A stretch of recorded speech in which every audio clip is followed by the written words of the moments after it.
বাসীয়ে তেখেতক আদৰণি জনাইছে।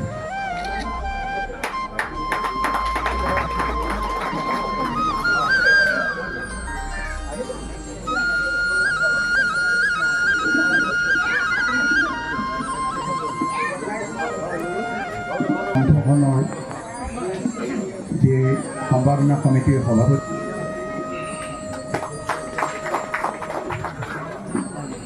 ধৰণৰ কাৰ্যকৰী সভাপতি, সেই সময়ৰ গোলাঘাট জিলা শাখা সম্পাদক আছিল ভণ্টি বৰা বাইদেউ,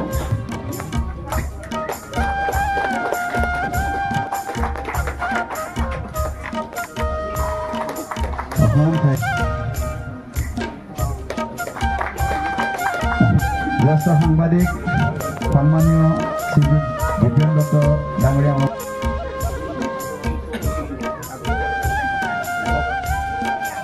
অসম ক্ৰিকেট সংঘ ৰমেন দত্ত ডাঙৰীয়া মাজত আছে, তেখেতকো আদৰণি জনাবৰ কাৰণে আৰু আঁতৰ সমবায় সমিতিৰ সভাপতি দিলৱাৰ হুছেইন ডাঙৰীয়া মাজত আছে, উপদেষ্টা তেখেতকো আমি পৰিচয় কৰি দিছোঁ। আৰু লতাইগাঁও সাহিত্য সভাৰ সভাপতি সন্মানীয় সভাপতি শ্ৰীযুত জগত চন্দ্ৰ ভূঞা ডাঙৰীয়া আমাৰ মাজত আছে। কৰণীয় কাম সেইখিনি কৰাৰ কাৰণে হয়তো আজি ইমানখিনি মানুহ আহিছে, আৰু এজন সফল অভিভাৱক হিচাপে তেখেতক আমি ক'ব পাৰোঁ। আজি এগৰাকী জামিনী ফুকন, জামিনী মহাকাৰৰ এগৰাকী কৰ্ণেল, সেনাবাহিনীৰ কৰ্ণেল চাকৰি কৰে, কিমান উচ্চপদস্থ বিষয়া হ'লে। আৰু দ্বিতীয়জন হৈছে সমাজ জীৱনৰ লগত জড়িত পৰীক্ষিত দত্তক চিনি নোপোৱা মানুহ নাই, অসমৰ ভাৰতৰ চবেই চিনি পায়। ক্ৰিকেট বৰ্ডৰ লগত তেখেতে জড়িত এজন সুদক্ষ ৰেফাৰী। এই দুজন সুযোগ্য আমাৰ সন্তান তেখেতে এৰি থৈ গৈছিল। তো এই দুজন বিখ্যাত সকলোৱে চিনি পোৱা প্ৰত্যেকৰে সৌভাগ্য নহয়, আমাৰ সৌভাগ্য নহয়। আমাৰ ল'ৰা ছোৱালীয়ে সমাজে চিনি পাব আমি ক'ব নোৱাৰোঁ, সৌভাগ্য আমাৰ নাই, কিন্তু এখেত সৌভাগ্যৱান আছিল।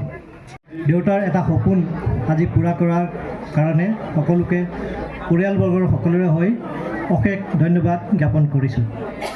ধন্যবাদ। সন্মুখলৈ আহিবলৈ অনুৰোধ জনাইছোঁ। চৰ্দাৰ ৰোহিত গগৈদেৱক আমি সন্মুখৰ বন্ধা কানুগাঁৱৰ এইটো আমাৰ বাম চুক বুলি কয়। এই ঠাইৰ পৰা আমি আমাৰ পৰিয়ালটোৰ লগতে আমাৰ সমগ্ৰ বংশ কুটুম্ব সকলোবিলাকে দেউতাৰ আদৰ্শক সাৰোগত কৰি আমি আগবাঢ়ি গৈছিলোঁ। আৰু অকস্মাতে দেউতা আমাৰ মাজৰ পৰা হেৰাই গ'ল। তেখেতে সমাজৰ বাবে বিভিন্নখিনি কাম কৰি গ'ল। অসম তেখেতৰ অভাৱ অনুভৱ কৰি আছে। গতিকে আজি এই চেগতে আমি বিশেষ কথা নকওঁ, পৰিয়ালৰ তৰফৰ পৰা আমি সকলোকে কৰজোৰে কৃতজ্ঞতা জনাইছোঁ।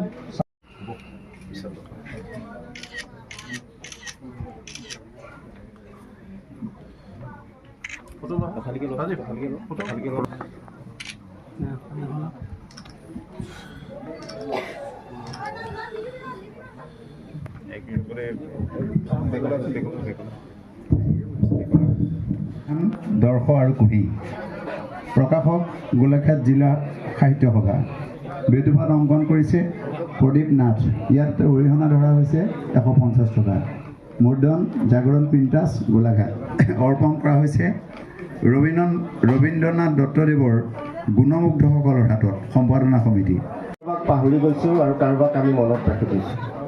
যিসকলে সমাজ আৰু জাতি আৰু দেশৰ হকে নিজকে প্ৰতিষ্ঠা কৰি থৈ যায়, তেনে ব্যক্তি বিয়োগ হ'লে আমাৰ অন্তৰৰ পৰা মাৰ নাযায়, শেষ হৈ নাযায়।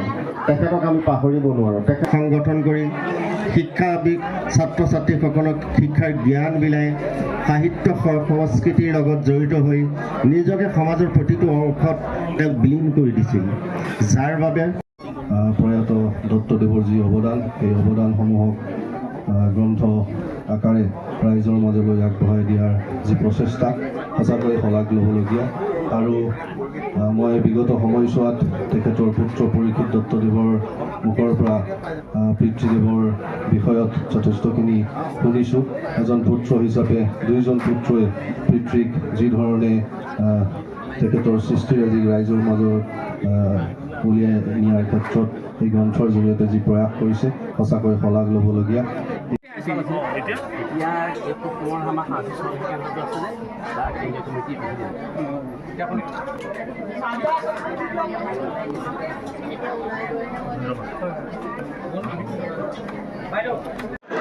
আমি অতি আনন্দিত হৈছোঁ, সন্তোষ হৈছোঁ যে এগৰাকী বিশিষ্ট শিক্ষাবিদ, এই অঞ্চলৰ বিশিষ্ট সমাজকৰ্মী, লেখক, নাট্যকাৰ ৰবীন দত্তৰ দেৱক আজি এবছৰৰ পিছত যি স্মৃতিগ্ৰন্থ জীৱন দ্যুতি নামৰ এই স্মাৰক গ্ৰন্থখন আমি প্ৰকাশ কৰি উলিয়ালোঁ।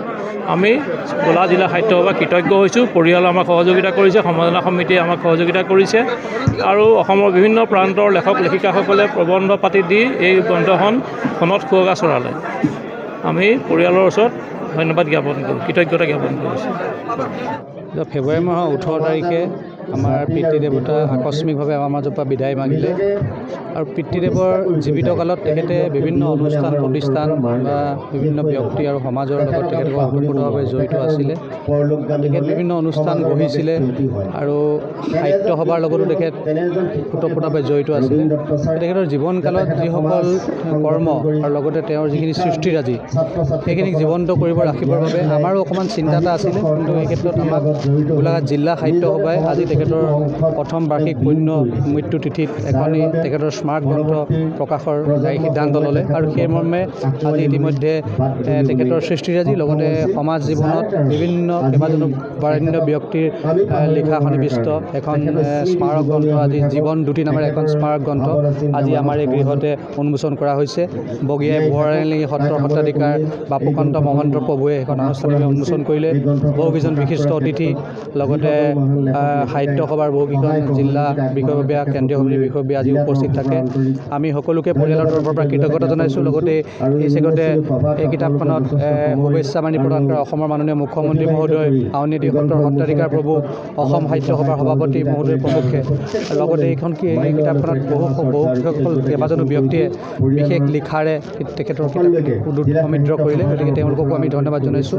আৰু কিতাপখন যুগুতোৱাৰ ক্ষেত্ৰত যিখন সম্পাদনা সমিতি আছিলে, জিলা সাহিত্য সভাৰ প্ৰাক্তন সভাপতি তপজ্জল হক ডাঙৰীয়াৰ সভাপতিত্বত গুণেন বৰা কাৰ্যকৰী সভাপতি, লোকেন্দ্ৰনাথ বৰা আৰু বন্তি বৰা সম্পাদক আৰু সম্পাদনা সহযোগী আছিলে পবিত্ৰপ্ৰাণ বৰা আৰু ধ্ৰুৱজ্যোতি বৰা।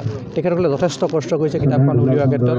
আমি আশাবাদী যে পিতৃদেৱৰ জীৱনকালত যিখিনি সৃষ্টিৰাজি লগতে তেখেতে সমাজৰ বৰ্গলৈ আগবঢ়োৱা যিখিনি তেখেতৰ অৱদান, সেই অৱদানখিনিয়ে সকলোৰে বাবে যাতে কিতাপখনে সেইখিনি ক্ষেত্ৰত অভাৱ পূৰণ কৰিব বুলি আমি ভাবিছোঁ আৰু সকলোকে ধন্যবাদ জনাইছোঁ আৰু আশা ৰাখিছোঁ এই কিতাপখন যাতে সমাদৰ লাভ কৰে।